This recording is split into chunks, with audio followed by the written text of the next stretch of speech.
आपल्या देशात ना एखाद्या महिलेवर, एखाद्या लहान मुलीवर बलात्कार होणं ही रुटीनची गोष्ट असल्यासारखी अशा घटनांना हलक्यात घेतलं जातं, दुर्लक्ष केलं जातं आणि याचं आणखी एक उदाहरण, जिवंत उदाहरण समोर आलंय। तमिळनाडूमध्ये 10 वर्षाच्या चिमुकलीवर अत्याचार करून तिची निर्घृणपणे हत्या करण्यात आली, पण या घटनेची माहिती देताना पोलीस मात्र हसत खेळत होते।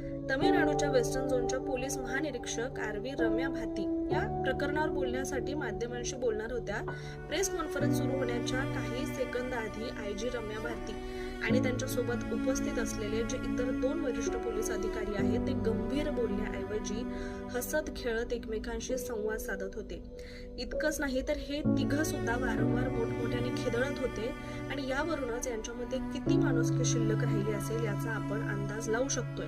आणि भयंकर गोष्ट म्हणजे अशा वृत्तीची लोक खाकी वर्दीमध्ये आहेत आणि देशातली करोडो लोक हे आपलं संरक्षण करतील असा डोळे झाकून विश्वास सुद्धा ठेवतात।